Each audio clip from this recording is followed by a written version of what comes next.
बनेगा। सर, मैं आई go to toilet. ये लो चले मूतने साहब, ब्रेक में नहीं जाते बनता क्या? वो सर ब्रेक में अजीब सी चीजें होती है टॉयलेट में। ये क्या? ये बैटल तो बड़ी खतरनाक लग रही है। चड्डा, मैं तुम्हें चुनता हूँ। चड्डा चड्डा चड्डा चड्डा एक रॉक टाइप पोकेमॉन जिसका बाप ऑटो चलाता है और ये भाटे मार के लोगों के सर फोड़ देता है। पागल सगई का। ये चड्डा को कैसे हराएगा? हाँ, अब इसको क्या होगा? पापे, मैं तुझे चुनता हूँ। पापे पापे एक पंजाबी गैस टाइप पोकेमॉन जो कि मूली का पराठा खा के इतनी जहरीली ठुस्सी मारता है कि पूरी दुनिया खत्म हो जाए। पापे, एटॉमिक गैस ठुस्सी। चड्डा चड्डा क्या करूँ? मुझे नहीं पता भाई, मेरे तो बीवी बच्चे हैं।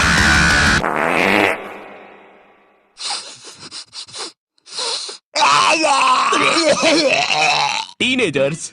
नहीं, ये वीडियो ऐसे स्टार्ट नहीं होगी। ये तो बस मैं तुम्हें बताना चाहता था कि ब्रेक में बॉयज टॉयलेट में कैसी हरकतें होती है, और ये भी बस उसका 1% था। गर्ल्स टॉयलेट के बारे में मुझे ज्यादा पता नहीं है, या मुझे पता है। नहीं, मुझे नहीं पता, या मुझे। मीनवाइल इन गर्ल्स टॉयलेट,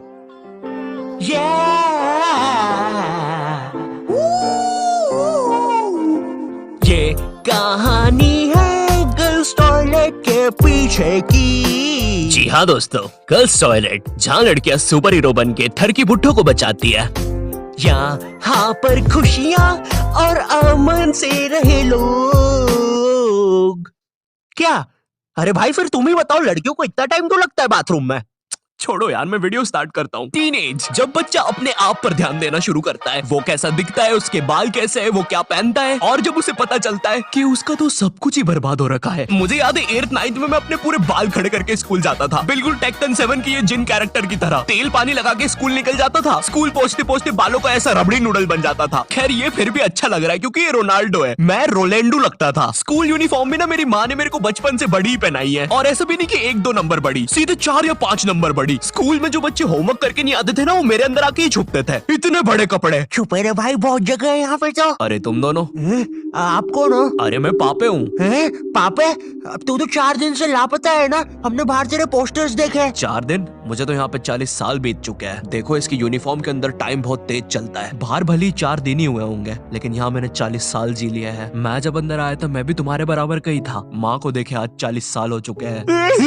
पापे 4 दिन से गायब है मेरा बच्चा, कुछ खाया होगा कि नहीं? अब जैसे जैसे तुम टीनेज में आ रहे होते हो, तुम्हें तुम्हारे बालों पर, कपड़ों पर शर्म आने लगती है। मुझे याद है मैं बचपन में वो चौड़ा सा हुक वाला बस्ता लेके स्कूल जाता था, जो साला आते जाते गेटों में फंस जाता था। लेकिन इस बस्ते में एक बेस्ट बात तो थी यार, ये जो आइट साइड से एरोप्लेन के पंखे निकले हैं ना, ये इतना कूल डिजाइन पता है क्यों बनाया था? बच्चों के उड़ने के लिए। अब मुझे पता है तुम मेरे पे यकीन करोगे ही नहीं। रुको, चल कूद के बता। भाई पक्का नहीं मान। मुझे चुपचाप।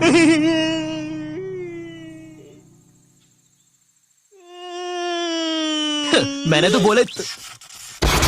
अरे बाप रे, अब तो लाइट चली जाएगी। मुझे अपना फोन चार्ज पे लगाना चाहिए। टीनेज में ना तुम्हें तुम्हारी इमेज की बहुत ज्यादा परवाह होती है, लेकिन तुम्हारे माँ बाप को उससे घंटा फर्क नहीं पड़ता। उनके लिए तुम अभी भी रात में छुप के सूखा बॉर्नविटा खाने वाले बंकू हो।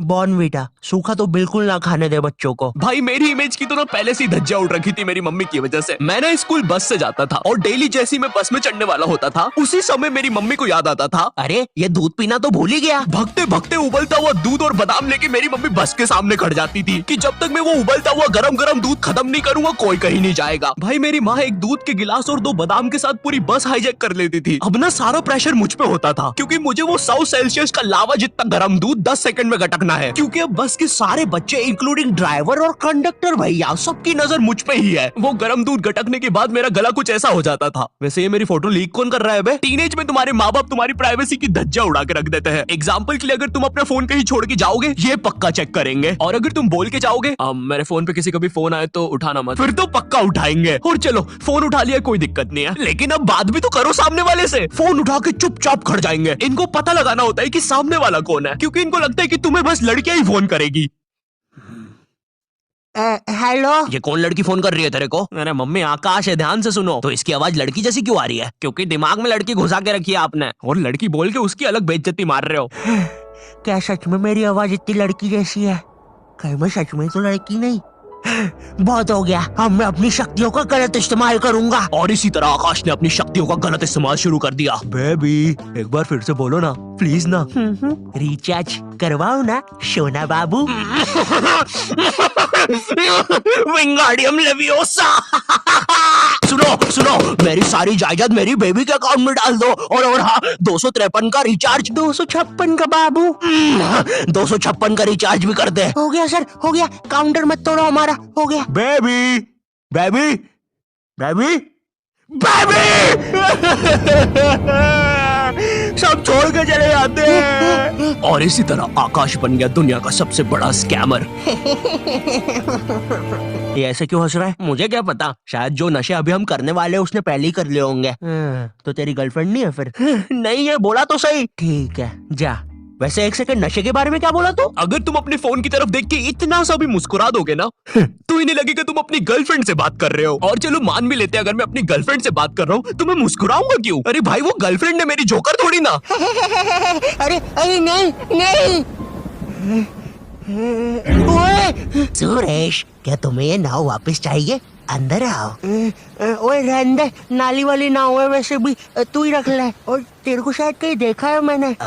ओए तू तो शालिनी जैसी दिख रही है। ओए शालिनी है ना तू? अरे नहीं, तू फिर से इतना सारा मेकअप करके नल्ली में बैठ गई पागल लड़की। नहीं क्या नहीं, अंदर छींची होती है पता भी है। नगर पालिका वालों को बुला के लाना पड़ेगा, निकालेंगे तुझे यहाँ से। पता नहीं कहाँ की इट पिक्चर देख ली जोकर वाली, नल्ली में बैठ जाती है बार बार जाके। सांप बिच्छू ने काट खाया तो पता नहीं कैसी गर्लफ्रेंड है। तुम अपने फोन में कोई भी फोटो अपने मम्मी पापा को दिखाने जाते हो तो ऐसा नहीं है कि चुपचाप